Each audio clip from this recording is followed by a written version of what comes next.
सर्वांना जय येशू. तर आज या चॅनलमध्ये आपले सर्वांचे स्वागत आहे. तर आज एक विशेष वचन घेऊन आलेलं आहे आणि हे वचन आज आपण पाहणार आहोत.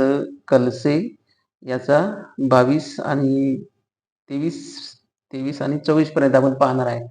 तर ह्या वचनामध्ये असं आहे, की आपण कुठे जॉबला असतो, कुठे आपला जो मालक आहे त्यांनी आपल्याला काम सोपवून देतात आणि ते आपल्या भरोश्यावर ठेवून आणि ते काम करण्यासाठी निघून जातात. तर ते आपण जे सोपवून दिलेलं काम आहे ते आपण हे कसे करावे आणि त्या कामाविषयी आणि त्या मालकाविषयी जे आपल्या बायबलमध्ये जे वचन आहे ते आज आपण पाहणार आहेत. आणि हा व्हिडिओ शेवटपर्यंत पहा आणि व्हिडिओला लाईक करा आणि चॅनलला सबस्क्राईब करा. तर चला आपण पाहूया. तर पहा, याच्या अगोदर आपण ठिकठिकाणी आपल्याला जी अशी आपल्या जीवनामध्ये वेळ येते, की एखादा जो मालक असतो, तो आपल्या भरोश्यावर आणि आपल्या विश्वासावर जे काम सोपवून जातो. तर ते कसं आपलं करायचं आहे, ते वचन आपल्याला सांगत आहे.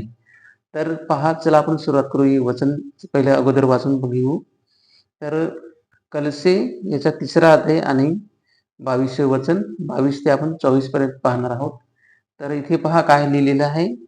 दासांनो, दासांनो, जे देहानुसार तुमचे धनी आहेत, त्यांची आज्ञा सर्व गोष्टीत माना. म्हणजे ते त्यांची जी आज्ञा असेल, तुम्हाला काही सांगितले असेल आणि ते त्यांचे काम असेल वगैरे काय, ते त्यांचे तुम्ही त्या गोष्टी त्या माना तुम्ही. आणि पुढे जे मनुष्य संतोषविणारे त्याच्यासारखे तोंड देखल्या चाकरी नव्हे, तर निष्कपट हृदयाने देवाला भिवून त्यांना माना.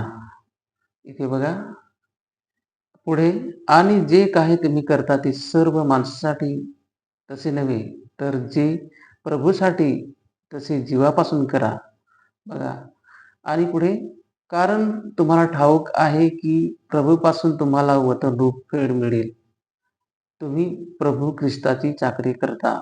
पहा, इथे आपण एखादं आपलं काम सोपवून दिलंय आणि ते मालक नसताना हे आपण प्रभूसाठी करत आहोत. आपल्याला देव पाहत आहे, असं करून नाही काम करायचं आहे. आणि जे काम जी आपण प्रभूचे माणसं आहोत, आपले देवाचे लोक आहोत. आपल्याला जे मालकांनी काम दिलेलं आहे ते इमानदारीने करायचं आहे. आज जगाची जी लोक आपण बघतो, एखादं काम दिलं सोपवून ते जे 1 दिवसाचं काम असेल ते 7 दिवस पुरवतात. तर ही चुकीची गोष्ट आहे. किंवा ते काम करणार नाही, नाहीतर अर्धवट कसं तरी करणार आणि जाणार.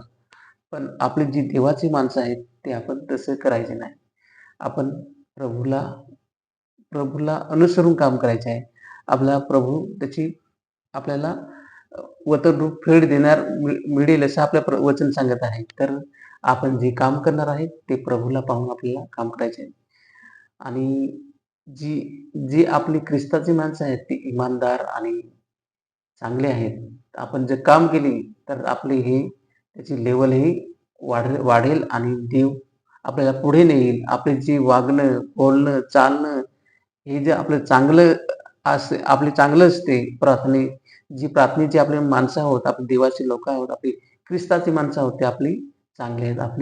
आपलं जे मन, आपले काम, आपले जे वागणं हे आपल्या मालकाला पसंत येतेच. आपली ख्रिस्ताचे जे गुण आहेत, ते ते आतमध्ये राहत नाही. ते आपल्याला ते बाहेर निघतात. ते वचन आहे ना आपल्याला, की येशूचा प्रकाश आपल्यामध्ये येतो, तेव्हा तो प्रकाश इतरांनाही उजळतो. तसे ते आपण चांगलं वागले तर आपलं जे वागणं आहे ते पाहून इतरही चांगले वर्तन करतात. तर हे आपल्यातून जी हे चांगलं ते बाहेर येते. तर वचन हे विशेष आहे, आपल्यासाठी खूप महत्त्वाचं आहे. आणि आपण कुठे पण कामाला वगैरे जातो, तर आपण देवाला घाबरून, देवाला भिवून आपल्याला काम करायचं आहे. आणि हे वचन खूप महत्त्वाचं आहे आपल्या जीवनामध्ये. आपण आज आपल्या जी पैशाची गरज लागते, तर आपण कुठे ना कुठे कामाला जातो, तर ते काम आपण करताना आपल्याला देवाला पाहून काम करायचं. आणि या वचनातून आपल्याला खूप शिकण्यासारखं आहे. आणि हे वचन आपल्या मनात ठेवा आणि जिथे तुम्ही कामाला असाल ते ते काम प्रामाणिकपणे करा. जे आपले अधिकार आहेत त्याच्या अधीन असा, त्यांच्या आज्ञा फॉलो करा. त्याने जे काम दिले असेल ते तुम्ही करा आणि आनंदाने करा. दुःखाने नको, प्रेमाने करा. तर हा व्हिडिओ मी इथे थांबवतो आणि भेटूया आपण पुढच्या व्हिडिओमध्ये. तर सर्वांना जय शिव.